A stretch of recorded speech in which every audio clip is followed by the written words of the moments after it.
Good. Looks real good. I like it. Nice strap. Nice burn. I got enough heat on the upper threads.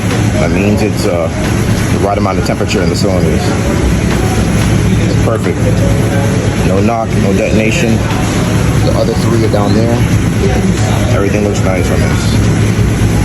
I'm happy with it.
The thing is with this is the car, like it helped it a little bit, but I still see it trailing down that way. So I had to like turn it right back down to where it was before, type of thing. So like I saw it started picking up, but there's no benefit if you start making power and if it's not going the right direction. So your single 450, that's on a relay, right? Yes, it's on relay. It's on a relay? Mm-hmm. Okay. Double check that relay sometimes. I've seen those relays go bad. Okay. You saw the one I posted yesterday? Yes, the one that was running right on the front. Right, and the car came in running. You know what I'm saying? So we only paid $500 before I saw that. So double check that. Sometimes that will also cause how it's wired. Just to make sure you're getting the correct voltage back there. Mm-hmm. If you're not getting the correct voltage, like if it's a draw or a drop, then that's also going to go against you in your fuel delivery. So your single 450 is not keeping up with the demand where it wants up top. You know what I'm saying? So like literally I can see it coming up and it'll be between 11.4, 11.6 all the way straight through. And then when as I saw it starts going 11.6, 11.7, 11.8, 11.9, 12 lift. You know what I'm saying? Because it started to lean out. Because the higher I go in RPM, it's gonna get worse. So I had to like turn it right back down to where it was before. But the car runs great. Okay. It runs good. I do see it gets cold, it gets hot, it gets cold, it gets hot, it gets cold, it gets hot. So that's either like, I think we had that problem before. The first time you came and we bled the system, and we had some bubbles before. Yes. But I think we bled it again last time, didn't we? Yeah, I did. Yeah, last time when I went home. Yeah, last time it was here. I think we bled it again.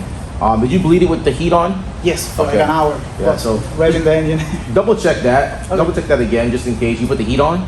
Yes, okay. Hit full. Yep. I did like you told me like every 3 minutes. It definitely stays cool. Like every time I turn off the car, let it sit for a little bit. I go to fire this thing up. The temperature goes just right down to like 150. And then all of a sudden it'll start working its way back up and it'll be cool. It only gets hot a little bit after I make a run, but sometimes this engine, the engine temp of the shop can make it run a little hotter. But besides that, this car runs good. Like I said, the limiting factor could be, and don't get me wrong, your air fuel ratio could also be affected by the cam profile too, your camshaft as well. But I definitely think if you had a double pumper in here, either two 450s on a relay, I think that's where it's at. You know what I'm saying? I think it's where it's at because how it's coming in, it's nice and it's holding, but I can see it start leaning out. So it starts leaning out.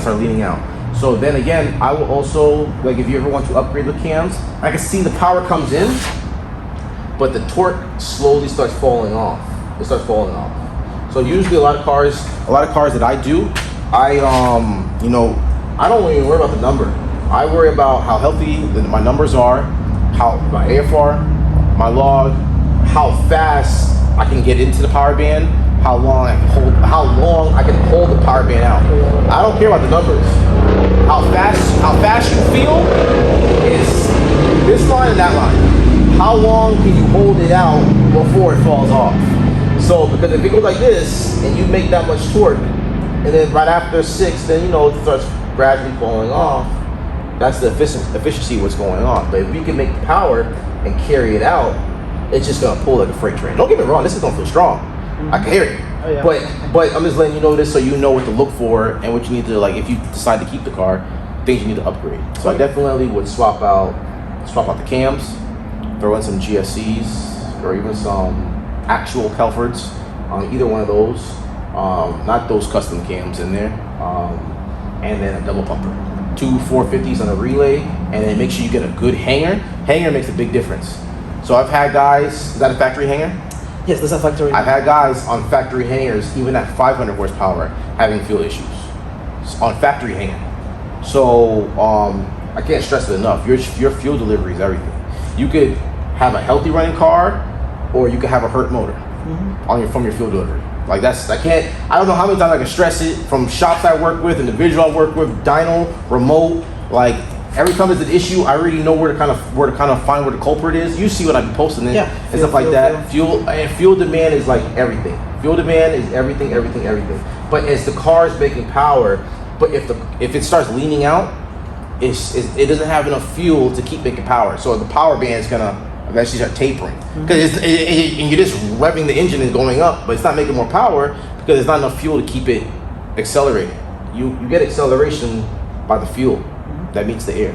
But besides that, I think it's good. I feel like you're gonna go out and test drive. It's gonna feel really good. You know, you're up on torque than where you were before. You're a little bit more or less on horsepower, and it's different. You got bigger turbo. It's breathing a lot harder. It wants more fuel in certain areas. Your last turbo didn't require it for. So when you're on for example, this way you know mentally, you had a 62 millimeter. A 62 millimeter is going to hit certain fuel cells faster, or certain areas that a 64 is not going to hit. It's not going to follow the same, sometimes on the fuel map, it's not going to follow the same trace. It will follow it later, soon, probably, well, for yours it'd be sooner. So it didn't require certain fuel demand. This is on a different turbo, so the fuel trace on the fuel map, it's gonna trail it different. So it's gonna want more fuel in certain areas that you wasn't operating in before when you was on a smaller turbo. You get what I'm saying? It's like on the fuel map, you have all a bunch of numbers. It could trace like this, and it's different fuel trailing this way versus going in later, or certain load points. So that will also determine that as well, because you basically have the same setup with the stuff that you made for the stuff that we did for the cooling system, the run cooler, and the upgraded turbo. So that's the only things you basically did was change out with that. But that's where I would look at. You know, you can enjoy this for now, not a problem. Runs good, runs safe. I tested it out. I even was working with the fire over. You saw how I fired over one time and it burst off. I was working on that, so it just cranks. It don't crank as long, just and it fires right over. Drivability, good. Got that iron back down. Bumping up the fuel pressure, tried to help it, but it didn't take. You know, because I saw your duty was getting up there, so I upped the fuel pressure. Your duty went down, but I still don't like the way it trails to the lean side. And I gave it more fuel just to test it out. I increased right where it start leaning it out. I increased the fuel all the way up. It still didn't matter. Yeah. It still did its own thing. I wasn't in control at that point. And when I'm not in control at that point, then I have to turn the boost down. So, like, the car from start to finish is underneath my AFR control. You know what I'm saying? If it gets out of the range where I want it operating, then I gotta turn it down until you add whatever parts or find whatever the culprit, and then I could, you know, then it'll go up. So, but besides that, I think it's good. So I'm ready to go on the road, scare you a little bit. So it's gonna feel good. It's gonna feel good, but definitely I would look at that. And I always recommend after any dyno session, check your head torque. torque. You know, I've had guys where I don't know why, like their head torque, their bolts would get loose after they go to the track, and then they sitting there. It was just weird, you know. And car never overheated, it ran perfectly fine. Every time he went to go check it, it was a little loose, little loose, and it wasn't anything crazy. It was just basic FP turbo or something simple, but it would just get a little loose. So I don't know, but just double. I think before you had that problem too. But the first time you came here, it was some of your bolts were loose. Some of your bolts were loose the first time you came here. So the actual head bolts, huh? his head bolts was first time he came here. It was we had to go through a couple turns, too many. Sure. And I was like, down, back. that right there is issue right there. So double check that again, and then to make sure if it clicks on the first click and see where you at. Go from there. Or what you can always do, how I always recommend. I usually you could check it first to see if it clicks. But how I always recommend to check your head stud torques is not by clicking it. You check it to see if it clicks, make sure it wasn't loose. I just want to know if it's loose. Yes. And then you bust it loose, bust it loose, then you do the 3-step torque process on that cylinder. That one bolt again. So you have to bust it loose, and then you do the 3-step torque or 3 or 4-step torque to get it back. So if you just have your head studs and you just go around and that's not really checking your torque. So you have to bust it loose, and then you adjust your wrench, adjust it again, you work it all the way back up to that, and do the same thing. Work it all the way back up to that, work it all the way back up to that. That's how you do it. I've seen guys come through, and I'm like, that's not how you do it. That's not how you check it. You have to bust it loose, and then bring your wrench all the way down to the bottom value, and then work it all the way back up again. So that's the proper way to do it. If you ask engine builders, not your buddies or people who build on the side or some back alley stuff. If you ask real engine builders, that's how they'll do it. So I think you're good. I'm gonna unload it, go on the street, head back. Decent time for you.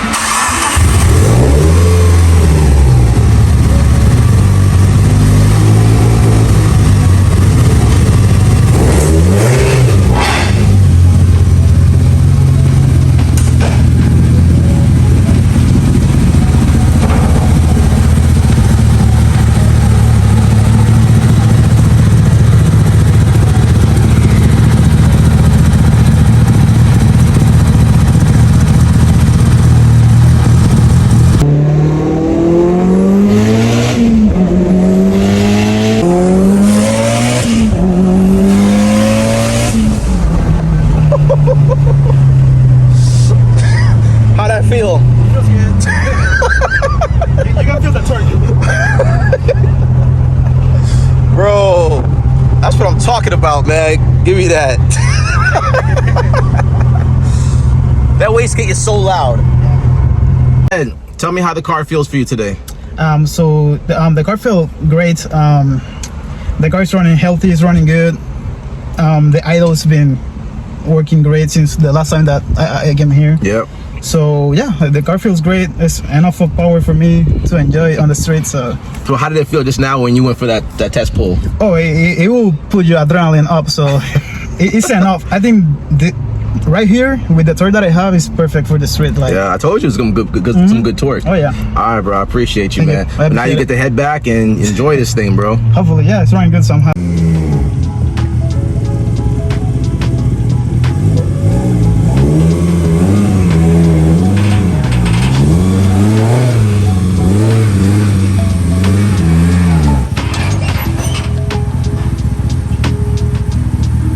This is Desmond here from Performance Destination.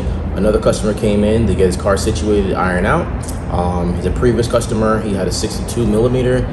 Turbo wasn't doing good, so he swapped it out for 64 millimeter. And he was roughly wanting to be somewhere at between 650 range. He didn't want to make too much power. He didn't want to push it too much. He is on a single fuel pump. So today's session was limited on a single 450 fuel pump. He didn't have enough fuel delivery or fuel demand to make the power levels where he wanted to be because there was not enough fuel. I would have a perfect AFR target all the way straight through the whole run. And then on some later runs, the car started leaning out. As I started giving more boost, so it can start making some more power, it leaning out. So I had to pull some boost out, run it at a safer AFR reading, safer boost reading. This way everything stays together, stays happy. We finished him right at 602, 525 foot-pounds of torque. The car ran really well. The spool's good, makes good power, but he did have some custom cams in there. Not your standard calipers, not your standard GSCs. He had some custom cams in there, and as the power was coming in, it was falling off. And the boost held, AFR held. So it was, you know, he has some work he has to do and go through, but besides that, it was good. If you would like to work with us, you can reach me at 941-268-7493 or catch me on all platforms and social media at Performance Destination.